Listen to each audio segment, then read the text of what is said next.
স্টুডিওতে গিয়ে যেভাবে হতাশ হয়ে ফিরবো একদমই ভাবিনি। So hello everyone, this is Tuli, welcome to my another video. বহুদিন পর আমি আর বর দুজন মিলে দিনের বেলা একটু বেরিয়েছিলাম এই রোববার দিন। অন্য সময় তো আমরা রাত্রিবেলা করেই বেরোই, আর এমন সময় বেরোনো হয় যে ম্যাক্সিমাম শপিং মল সব বন্ধই হয়ে যায়, ঠিকঠাক মতো কিছু দেখতেও পাই না, নিতেও পাই না। যার জন্য আজকে আমরা ডিসাইড করেছিলাম যে একদম সকাল সকাল যাব। ওই 11:30 দিকে বেরিয়েছিলাম। আমরা ব্রেকফাস্টও বাইরেই করেছি, কিন্তু সেই ক্লিপ নেওয়ার কথা আমার একদমই মনে নেই। তো ঝটপট চলে এসেছিলাম জুডিওতে, কারণ আমরা প্রত্যেকেই জানি জুডিওতে প্রচুর সেল চলছে। আর আমি ফেসবুকে প্রচুর দেখছি যে 29 টাকায় নেল পলিশ পাওয়া যাচ্ছে, 99-এ সুন্দর সুন্দর ব্যাগ, স্লিপার্স সব পাওয়া যাচ্ছে। তো ওই 29 টাকা নেল পলিশের লোভে আমি চলে এসেছিলাম জুডিওতে একদম সকালে। আর দেখছিলাম ভিডিওতে যে প্রচুর ভিড় হচ্ছে বালুরঘাটের জুডিওতে, যার জন্য ভেবেছি যে একদম সকালে ওপেনিং টাইমেই আসবো। যার জন্য 11:30 11:30 নাগাদ থেকে এসছি।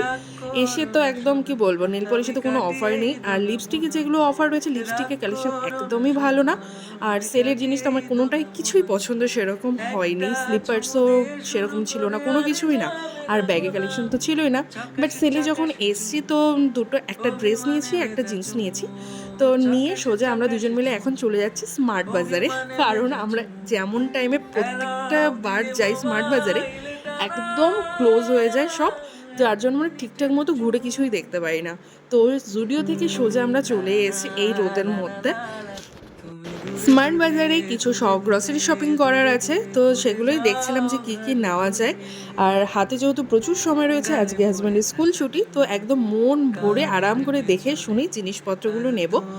আর আমার এই জিনিসটা বেশ পছন্দ হয়েছে, রান্নাঘরে স্ল্যাব পরিষ্কার করার জন্য। তো ভাবলাম যে এখান থেকে একটা নিয়ে নিই। তো আমি গ্রিন কালারেরটা নিয়েছিলাম, 99 নিয়েছিল অনলি।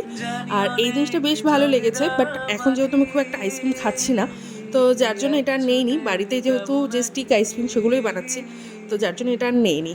শপিং করতে করতে আমার একদম অবস্থা খারাপ। আমি বসে পড়েছি, ঘড়িতে বাজে তখন 1:30টার মতো। বরের এখনও শপিং হয়নি, তো যার জন্য আমি বসে ওর জন্য ওয়েট করছিলাম। আর চলে এসছে প্রচুর শপিং করে নিয়ে। তো করে নিয়েছি যা যা দরকার ছিল, মোটামুটি বেশ কিছু। তো শপিং করা কমপ্লিট হয়ে গেছে। আর আমি এখানে বসে বসে পুরোই বোর হচ্ছিলাম, একদমই ভালো লাগছিল না। আর এসছি তো অনেকটা সকালে, যার জন্য আরোই ভালো লাগছে না। গরমের মধ্যে দিনের বেলা তো বেসিক্যালি বেরোনোই হয় না, যার জন্য আমার আরও বিধ্বস্ত লাগছিল। তো যাই হোক, এই রোদের মধ্যে এখন বাড়ি ফিরতে হবে। তো ফেরার সময় ভেবেছিলাম যে একটু ডাব খাবো, ডাব তো পেলামই না। তবু যেগুলো শ্বাস হয়ে গেছে সেগুলোরই দাম চাইছে 150-200 করে।